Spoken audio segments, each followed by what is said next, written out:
Hey you guys, it's me, KRT, and I'm back really quickly with a video that I just had to do this video, and I'm doing it without my husband. He has no idea I'm doing it, but listen, sometimes when something hits your heart, you gotta do what you gotta do, right? Some of you may know, but the most of you may not know, I am pregnant with me and my husband's first child.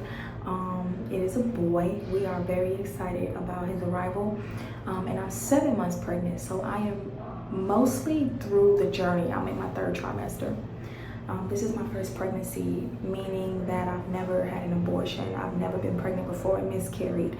None of that. Nothing has ever happened before. I've never been pregnant until now. And the reason it's important for me to know that is because that was very intentional for me. I always was very committed to never having children unless I was married and unless I was going to be embarking upon the journey with my husband. That was a vow that I made to myself as a young girl. I would only have children in marriage. And I was so committed to this, that I was so committed to what I promised to myself that I never jeopardized myself from actually being able to stick to it. And I was also 100%, even though it was hard as a woman before I met my husband and became married, I was always willing to forfeit having children if it meant that I could not have that child or those children with my husband under the covenant of God. I think it's so important that I bring scripture into this, or even just the context of a story from the Bible. So really quickly, Abraham and Sarah, they could not conceive, and so Sarah told Abraham to go create a child with Hagar. Abraham did that. They had a son. His name was Ishmael. Later on in life, in the late 90s, Sarah had a son. His name was Isaac. Once Isaac came under covenant with Sarah and Abraham, and when I say under covenant, I mean they were under covenant because they were married, and marriage is a covenant under God. So once Isaac came, Abraham sent Hagar and Ishmael away, his bastard son that he had outside of marriage. That was not a son birthed or conceived or birthed in covenant, because he was not birthed with his wife. He was birthed with the help. I don't remember what her exact position was. She was the help to some men, and then she became Abraham's 2022 language baby mama, or 2023 language. She was his baby mama. I'm saying that to say there are so many blessings when you have children under the covenant of marriage. And I'm also saying that to say that I'm doing this video to specifically discuss the fact that women have to start protecting their wombs. We are at a rapid statistic at this point. And I'm gonna only speak for the Black community because I am a Black woman, and I love all people, of course, but I'm a Black woman. I'm a Black woman. So I'm gonna speak to the Black community. Way too many Black women are having children outside of marriage. And it's not even about you not having your child in marriage. It is about understanding the promises of God when you have your child in marriage. And it's also about not subjecting yourself to the risk that comes with bearing a child. I am 7 months pregnant. This is my first time being pregnant. And I can honestly say that about 85% of my pregnancy has been pure bliss. But a lot of what makes it blissful is that my baby's pretty easygoing. He be kicking and punching like he, taking kung fu classes or something. But nonetheless, that's what babies do. And that's a joy. I always tell my husband I love when he's punching and kicking, even though it can kind of hurt sometimes. I tell him I love it because it is signs of life. My baby is baking. He is almost here. Like, it's signs of life, so I endure it. But that being said, like my husband prays to the baby. He prays for the baby. He talks to the baby. He kisses my belly. He rubs my belly. Whenever the baby's kicking, he'll be like, "Ooh!" He'll try to come put his hand on my stomach to feel it. It's like a journey we're both going through together, because this is both of our first child. And I just feel like all of these things, even before the baby gets here, is such a big part of what makes pregnancy so special. What better way to embark upon that journey than within covenant, under God, meaning a man who has vowed to love you the way Christ loves the church. My husband just asked me a few days ago, he was like, how can I love you more? How can I love you more like how Christ loved the church? And I said, excellent question. Continue to read more of the Bible so that you can continue to understand how Christ loved the church, how Christ sacrificed for the church, and how he ultimately gave his life for the church. Like, that's how you learn to love me more, by learning what Christ actually did in his love for the church. What did that love look like? And so my husband, he reads every single day, and he's committed to it. Like, he won't leave the house until he has read, and he internalizes it. He's praying, and he prays for the family, he prays for everything. He's an amazing leader, and he's come so far. Since I met him, he's come so far, and it's been beautiful to watch. But I'm saying that to say that all of that is a part of the journey of marriage, and a part of the journey that should also be the foundation in which a child is conceived. Like, every time me and my husband hug, not every time, but a lot of times when me and my husband hug, or we'll just embrace, or we'll just love on each other, he'll be like, I know the baby feel this love. I know the baby feel this love. Because our son was created in love. He was created in covenant. Like, he was created in love and covenant. And I'm saying that to say, every woman walking God's green earth deserves that. Even if you're in a long-term committed relationship, you are single in front of God's eyes. You are single until you are married. I personally don't honor or respect no relationships that's not marriage, because it's not, God don't honor it. Why would I? So I'm saying that to say, women, we must protect our wombs. Preserve your womb. Keep your womb sacred and safe for the man that is willing to commit to you before God. There is no man walking this earth that is deserving of you giving him a child if he has not married you. You deserve to be married. It don't matter how big your ring is. When me and my husband first got married, we ain't had no money. We had a little something, but we barely had any money. We barely had anything.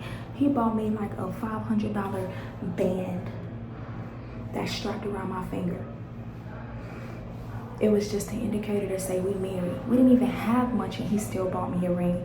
It didn't matter what the ring looked like now. Don't get me wrong, I literally love my ring now, but at the end of the day, I did not marry my husband for the ring.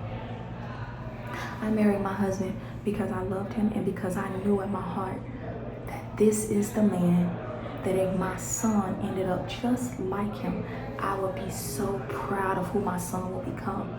I respect my husband. I love my husband. I cherish him, and I honor him. Every single day, it's a new challenge. It's a new battle. It's a new way I have to sacrifice. But it is more than worth it. It is more than worth it because of who I married.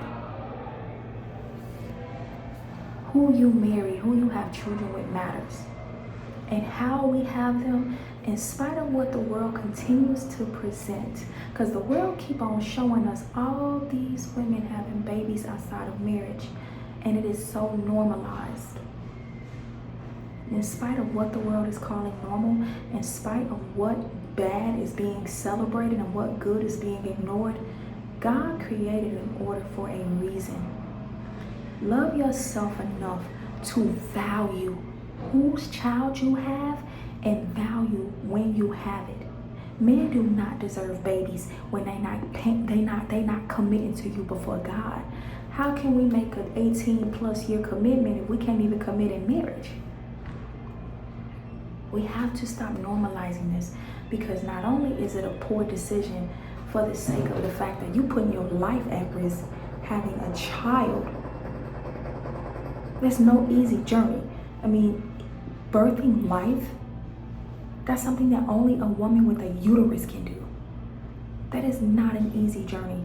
And I assure you that it is going to be so much more worth it when you do it for and with a man who has vowed to love you. But for better or for worse, for richer or for poor, until death do you part. And even that's not a guarantee. But at least his heart is in the right place. At least he has the right intentions. Save your wombs. Protect your wombs. And beyond that, be intentional with who you're allowing to court you. Keep your legs closed. If that man ain't committed to you, keep your legs closed. Stop birthing children outside of marriage for men who will not commit to you.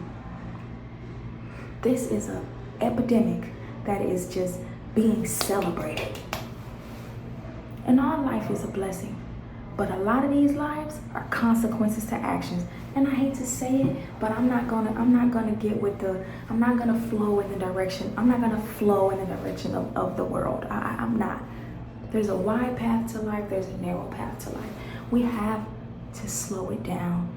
And it's beyond it being the right thing to do. Women, you deserve it. You deserve it. You deserve to be loved. You deserve to be cherished and valued. You deserve to give a man a baby who has given you his commitment for the rest of his life. Don't risk your life having a baby for somebody you just hooking up with. Because you gotta be selfless for that child. You gotta be a lot of different things for a child. A child in this first creation as a newborn is absolutely 100% dependent on you. I'm already preparing for sleepless nights and things like that. But it's all gonna be worth it. Because I'm doing it all not only for my husband, but with my husband.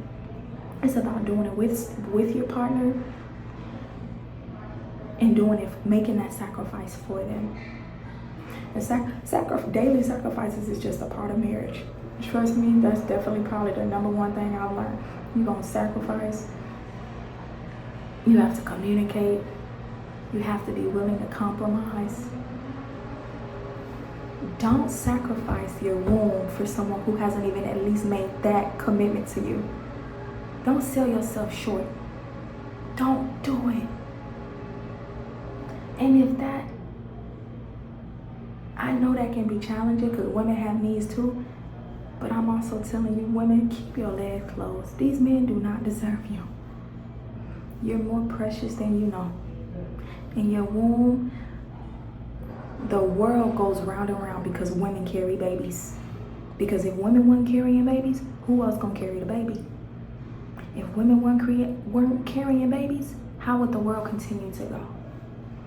We wouldn't have men that could be presidents or whoever want to be president. We wouldn't have men that can do construction. A woman has to birth. A woman has to do it. We as women have to understand the power we have.